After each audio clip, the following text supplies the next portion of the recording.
Sir, Jharkhand की जनता के लिए जितना महत्वपूर्ण आज दिन था, तो क्या लगता है कि कितना सही साबित हुआ आज का सत्र? देखिए, अगर ये जो आज पारित हुआ है ये लागू हो जाए तब ये महत्वपूर्ण दिन जरूर है, लेकिन मुझे इनके इंटेंट पे बड़ा डाउट है।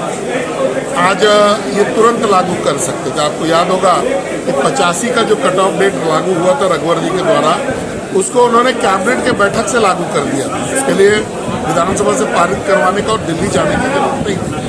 आप कहते हैं कि सुरक्षा कवच पहनाना है, तो आप लागू करके उसको बाद में वहाँ भेज सकते थे, दिल्ली भेज सकते थे। लेकिन आपका नियत केवल पॉलिटिकल ड्रामा का है। आज अगर मान लीजिए आज आपने दिल्ली भेजा, दिल्ली में अगर कुछ समय और विलम्ब हो जाएगा तो उस बीच जो नियुक्तियाँ होंगी वो लोग इससे डिप्राइव्ड हो जाएंगे। पहला। दूसरा, अगर 27% आरक्षण ओबीसी का जो विषय है उस पर कोर्ट ने स्पष्ट कहा है कि भाई राज्यों को अधिकार है आरक्षण देने का, पर उनको कुछ नियम कानून फॉलो करने पड़ेंगे कि भाई आपके यहाँ क्या सामाजिक समस्या है उसको आपको देखना पड़ेगा। तो आप बिना सर्वे कराए फिर से वही गलती कर रहे हैं, फिर कोई कोर्ट जाएगा और फिर ये स्ट्राइक डाउन हो जाएगा। तो आपने करेक्टिव मेजर्स भी नहीं लिया इसके लिए। आपका केवल एक ही पर्पस है कि अभी जो ईडी, सीबीआई और इन सब जो एजेंसीज का जो प्रहार है उससे जनता का जो है ये भटकाव करने के लिए आपने ये जो है ये सब बिल लाने का ड्रामा किया है।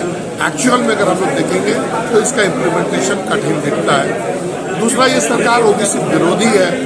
अगर नहीं होती तो पंचायतों का आरक्षण जो है चुनाव में, अभी नगर निगम के चुनाव में ये उसके आरक्षण पर,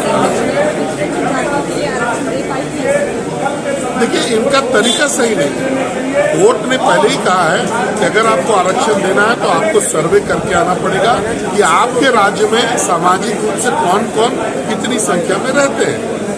उन्होंने इसको नहीं किया और फिर से एक बार पास कर दिया। फिर कोई आदमी कोर्ट जाएगा और यही आश्रम फिर होगा, कोर्ट यही कहेगी कि भाई आप पूरा करके आइए अपने प्रक्रिया को। तो ये लोग केवल दिशा भटकाने के लिए ये काम कर रहे हैं। इनका सीरियस इंटेंट इस मामले में नहीं है। सरकार ने कमिटमेंट किया था उसको पूरा कर दिया। अब कैसे पूरा किया आप लोगों ने भी देखा, नवीं अनुसूची में दिल्ली भेज दिया। जो राज्य सरकार के हाथ में, जो राज्य सरकार संविधान और कोर्ट दोनों ने अधिकार राज्य सरकार को दिया है, उसमें लकूना लगा करके इन्होंने दिल्ली भेजने का काम किया। इसका मतलब ये है कि इनकी मंशा साफ नहीं है युवाओं को रोजगार देने का, युवाओं को नौकरी देने का। अगर इनका मंशा साफ होता तो निश्चित तौर पर ये विधानसभा में यही पारित करते। नवीं अनुसूची का यह सब्जेक्ट नहीं है। ये प्रशांत विद्यार्थी के जजमेंट में भी हाईकोर्ट ने स्पष्ट निर्देश दिया है और संविधान भी राज्य सरकार को स्थानीयता और नियोजन डिफाइन करने का शक्ति प्रदत्त करता है। ऐसी परिस्थिति में जब ईडी का आई लव यू का नोटिस आया है, I love you Hemant Soren कम सोन 17 नवंबर, तब इनको 1932 का याद आया है, तब इनको 27% ओबीसी का आरक्षण याद आया है। और आनंद फानंद में ये बुला करके सत्र को पास करके अपना बला टालने का काम किए हैं और जनता में ये संदेश देने की कोशिश किए हैं कि हमने इसको लागू करने का प्रयास किया। अगर प्रयास आपका ईमानदार होता तो आप यही पास कर देते। ये सब्जेक्ट दिल्ली का नहीं है।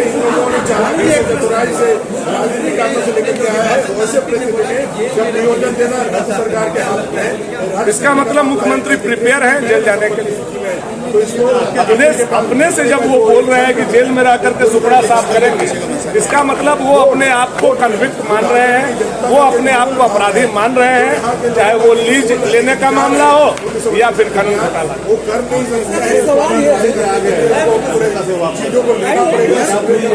उनसे मुलाकात भी हुई है, उनसे लगातार हमारी बात भी हो रही है। वो हमारे मित्र भी हैं। हेमंत सोरेन जी ने उनको फंसाया है, जयमंगल जी ने उनको फंसाया है और फंसा करके 3 महीना हम लोगों से दूर भी रखने का। और जैसे ही वो झारखंड आए, समाचार पत्र में हमने पढ़ा कि ईडी जो है I love you Irfan Ansari भी करने वाली है, तो यह दुखद बात। सर, एक सवाल ये है कि राज्य की जनता जानना चाहती है कि गैर आदिवासी जो है काफी असमंजस की स्थिति बने हुए गैर आदिवासी लोग जो बिहारी हैं, यूपी के लोग हैं, उन लोगों के लिए क्या संदेश देंगे आप सब? देखिए क्या है कि कोई भी राज्य में नियोजन नीति स्थानीय लोगों के लिए बनता है। उसका दो ही काम है, एक तृतीय श्रेणी और चतुर्थ श्रेणी में उनको नौकरी हो। उसके अलावा कोई यहाँ राज्य में आकर के नहीं बच सकता है, ऐसा नहीं है। ये कश्मीर में धारा 370 था तब ये लागू था, या नॉर्थ ईस्ट में कुछ स्टेट में लागू था जिसको हटाने का काम किया गया है। अब कोई भी आदमी यहाँ आ सकता है, रह सकता है, उसको रहने की बाध्यता नहीं है, लेकिन नौकरी में स्थानीय लोगों को मिले, ये सबकी भावना है और वो भावना का आदर भारतीय जनता पार्टी भी करती है।